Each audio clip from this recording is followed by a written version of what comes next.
Good morning, guys. So this round, what we're gonna do, we're gonna get started on the Blazer. We're gonna dig into this thing a little bit, change the appearance, do some wheels and tires, and get it to where we can get it out on the road, drive it, see how we like it. So enjoy. So in the effort to want to try to get the Blazer on the road, I've made a decision to go ahead and put the factory style rally wheels on it. So luckily Matt had bought 8 of them because on the gray Blazer he wants to put rallies on it. So I am actually painting 8 of these, but I'm gonna try to knock the first 4 out today so I can go tomorrow and put tires on them. And I think I'm just gonna try to find a set of used 31s to put on for now. That way I can get in and make sure that thing will run and drive before I really, because I want to do 32 1150s, but it costs $1,000 for any good tires right now. And I'm really just wanting to get something on it that matches. And we're gonna see if the transmission and all that stuff works. But yeah, we're gonna hit it with the colors. Now I don't remember which silver I used. I kind of tripped out on that when I was doing that other set of wheels that you guys hadn't seen yet for my short wide project. I should have said nothing. That's a surprise.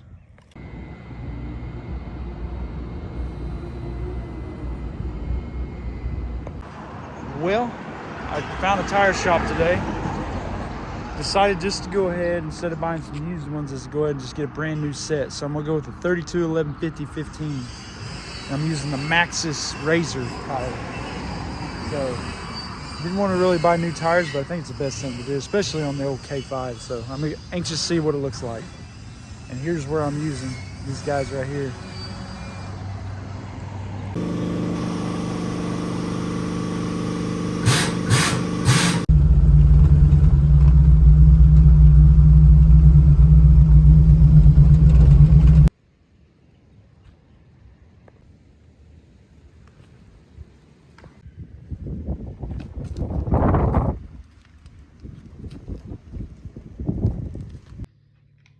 All right, so I'm gathering up some cars. Let me show you what I've done with the old Blazer. So we have the Maxxis Buckshot 32 1150s on the factory 15/8x8 rally wheel. We decided to get rid of the center lines, but the throttle cable needs to be changed, and then I got the rest of the lug nuts for it. I should have some beauty rings next week, but I'm gonna go ahead and remove these lights off, and then that air dam, it's kind of falling apart. But I'm just gonna try to spend about 15 minutes, 30 minutes every day and just keep getting little things done. I mean, there's just a whole laundry list of little things to do, but just like with any of them, the dreaded back glasses, it works, but it hangs up. And then I'm gonna try to get this window tint off of the window, but I really haven't cleaned nothing out in it. I need to clean it out and everything. I polished up those caps and it didn't seem to work very well. They're pretty old. But man, did I luck out on this one. This has an exceptionally good body. And I usually like the low back seats in these, but you know, I think it'll be okay. So the next order of business is we're gonna remove this air dam. It's like it's got an air dam on it, like it thinks it's a 3rd gen Firebird or something. And then these lights have gotta go. But yeah, it don't need any of that stuff on it. So we're gonna remove that, and then I'm gonna get it ready. Probably do some cleaning. These old bumpers are gonna shine up. Exciting! All right, I'm just loving this weather, man. So last night I stayed up and worked on the Blazer. What I did is I pulled that valance off, pulled those KC lights off the front. Didn't need any of that stuff. And I got to looking at it. I haven't really mechanically just went over this thing, because when I looked at it, I was looking at rust, I was looking at paperwork, and I was looking at the transfer case to make sure it had all that stuff in there. That's the stuff you really need to worry about. And I found some things good and I found some things bad. So let's go over it. So this thing started life with a 6.2 diesel engine in it. So it's still got this ginormous radiator. Get out. It still has the diesel fuel only, and it has the wide, ooh, the vent's not working that good on that. It's got that super wide mouth. So this could get somebody in trouble eventually, but depending on what I have to do, I may be swapping that stuff out. So on these diesels, your oil cooler went on this side where the trans cooler usually goes. The trans cooler goes on that side. But what he did, and I'm not going to say anything bad, because if you're out in the middle of nowhere, I'd have done the same thing to get it up and running. They just looped the trans cooler and didn't hook it up. And then also, this has got a Hydro Boost on it from the factory, which is pretty cool. It runs off the power steering pump and all that good stuff.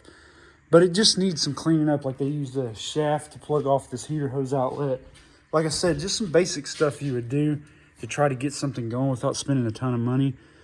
But, and it doesn't really matter because I want to go through some wiring. There's just a lot of stuff I like to clean up on these. I actually love getting stuff like this. This is the kind of stuff I like to do, is just take it apart, start over, and, you know, get rid of all these lines. We're not going to run air conditioning on this one and all that stuff. Just clean house on it. But I will say I found something that really makes my decision on what I want to do with this a lot easier. So we're going to crawl under here. So start on these Blazers from 73 to basically 79. They use the MP203 gear-to-gear transfer. It's not a gear, I'm sorry. Chain drive, heavy 150-pound transfer case, and most of them are full-time. Well, they had a kit that you could put in to make them part-time. Well, you can't hardly find those anymore. This, that, and the other. The next case they came, now you got the 205, which everybody wants for rock crawling. Those came in your heavier duty trucks. But the next best one was the NP208. Well, I believe that started in 81 to about 87, 86. Well, that I had a pretty good low range, and I can't remember the number on it and everything. But then you go to I think it's 88 is when they started with the 241. And that would have still had a mechanical speedometer and everything. But then in 90 and 91, they went to the electronic speedo. And check this out. I noticed when I was looking at it, the speedo cable's not hooked up, which I was like, that's weird. I was like, because it's 208 transfer case. Well, we have an electronic piece right here for the speedo drive. Well, then I got looking. This is a 241C. So this is the transfer case that came in the 9091 Suburban and the Blazer of those years, which I think personally is probably your best one to get because it's got throttle body, EFI on it, 350. Still has a 700R4. I don't really care for that much. But when you LS swap these, you have to have that electronic speedo with that gear that goes on that output shaft. So essentially, the adapters there, a GM 4L60 and a 5.3 will bolt right up to all this stuff. So essentially, I've got the transfer case. Like the Scout guys, they want these because it's the passenger drop. They put a slip yoke eliminator on it, and it's got that deal for the speedo in it. So this is about an $800, $1,000 transfer case in this. Somebody swapped in at some point, and it's all there. Like, everything I need is there, so why wouldn't I LS swap this thing? Because the other thing I don't like too, with the 700R4, it always makes a stiff gas pedal. And that thing, if you get it, you usually need 1.25 inches pulling all the way out on the TV cable for it to function properly. I'm not sure if this is, I think it's close. But also the gas pedal, what I didn't like about it, I got a new cable, but he's already put one in it. Look how floppy that is, man. Like, that's your travel right there. It doesn't feel right. It should be up like that. And I think something on the pedal is messed up or whatever, because the cables are identical. So I bought a cable yesterday, and it's this part right here that's got that slack in it. They're both exactly the same, and the cable's new. So I think he was trying to fix that before. So I'm gonna do something different. And on the Chevelle, I used a low car cable on that. So it's just starting to add up that, and I gotta take this motor out anyways. Why don't we just try to LS swap this? So I'm thinking that's what I want to do, but I want to go down the road. I've got a car to look at, and I just got to go about a mile. Let's see if this transmission works. All right, here we go. We're in the 83 K5, open header. Sounds like a trash truck. Gas pedal, it feels like it's got 1,000 pounds on it. Let's see if it'll shift out. Man, this thing, dude, the steering, everything feels like it's almost like the steering and the shifter just, oh, it's the cleanest one I've messed with. Holy crap, what was that? Damn wire for those lights got under my foot. Stick that up in there for right now. There we go. All right, here we go. We're looking for a 1-2. That's the heaviest gas pedal I've ever pushed on. Woo.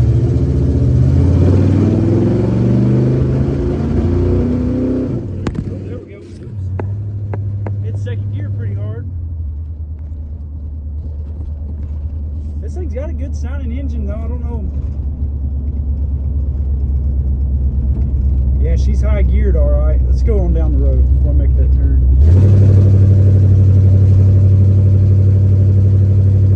Yeah, it's so loud, noise you can't even think.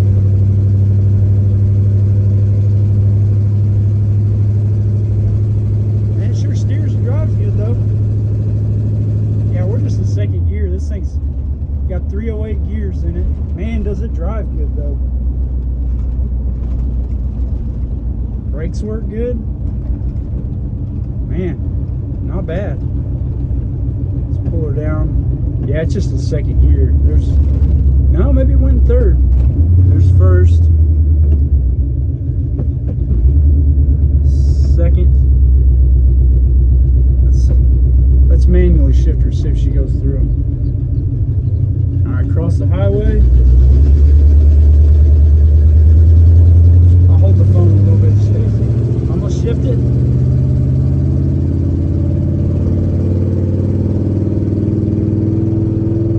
Come on, there we go.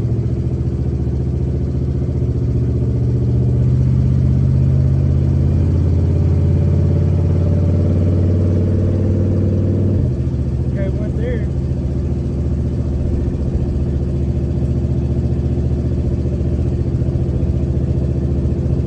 Third. I haven't filled the fourth yet.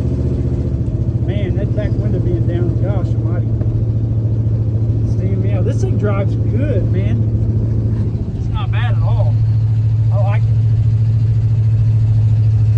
Feels pretty good. Alright, let's turn around. I don't even know if this thing's running hot or anything. Hopefully not. Man, it sure drives good. Gosh darn, I like this truck. So let's get this thing turned around. Yeah, he's got a good sounding 350 engine here. I do like it. All right. Let's see if I can get this wing window open. Hold on. All right, let's get turned around. Let's see what we can do here. All right.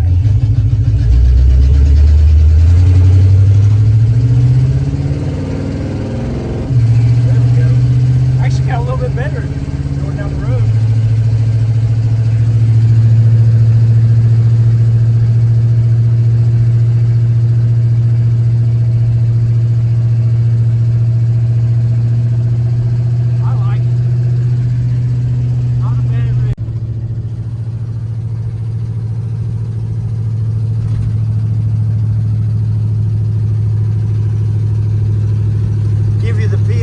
Driving experience.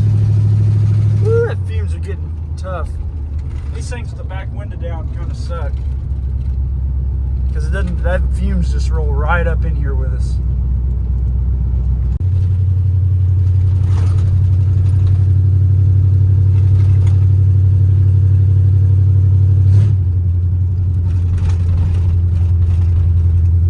Man, it's just soaking these bumps up too. This is nice. Alright, so I looked at that 65 Chevy Impala, original big block car, but it's got a fresh built small block and it's got a flat tappet cam and it hadn't been started yet, so that's going to be a little bit bigger job than just firing one up and running it, you know. So he might bring it up to the house and I may break the camshaft in on it, but Blazer made it up here. Now we're going to cruise back to the house. But man, beautiful property though, I love it. So far, the old K5 is running pretty good. My first bit of off-roading I've done with it on a gravel road, I like it. I mean, this ain't real off-roading, but I like where this project's going to go. I would love to travel all over Oklahoma and Arkansas and just go explore, man. Take my family with me and just do some good cruising. So let's get this thing back to the house. All right, so I'm pretty happy with it. I've driven it. The transmission shift's pretty decent. Like I said, with these 308s and that size tire, it's gonna have to get pretty fast down the road. But I'm pretty happy with it now. Probably not gonna drive it anymore. The next thing I'm gonna work on is, you notice I got the back door open, and I'm gonna show you guys some things. If you followed my channel, every one of these things, it doesn't matter which one you're gonna get, you're gonna have problems with that back window. and they're all messed up. And I actually saw something I didn't notice before, but I'm gonna show you guys what I've got here. So on these 73 through 91 Blazers, and even the Broncos, kind of the same. Most of them you have that crank that's on the outside, but this lever right here, if the window's not all the way down, the window's supposed to actually take and push that down to release your latch to open it and everything. That keeps you from getting that in a bind up in the track and breaking it off. Well, this one is actually mechanically actuated, which kind of sucks. It runs off a cable, so you can take and twist this cable and it'll move that window in and out. But the problem is this window's in a bind, so I'm going to manually, with my pliers here, roll this out and grease these tracks. But if you notice, somebody's pried on this back window. I was going to have the tent removed. The tent's all that's holding it together. It's broke. So I'm going to have to find a rear window for this thing, but that's not a big problem right now. I thought it was the tent that's messed up, and it's actually the windows broke. So, but we'll figure that out. So I'm going to go ahead and try to roll this window out. So I'm going to show you guys something cool. So here is the electric motor that rolls this window up and down. So what I did is I've already oiled everything. I wouldn't suggest doing this without taking your time and using some pliers and moving it up and down and greasing all these tracks. I've already done that. So what I did is I just hooked the drill to this, and I've got it on a low speed, and you can take on these and use your drill to roll the window up.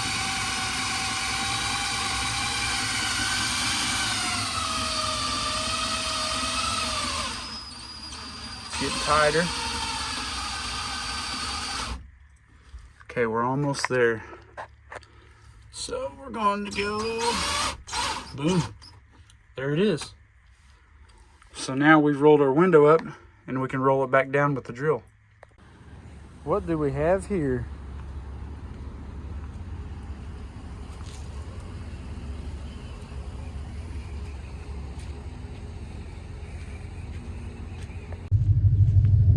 All right, so we got a problem.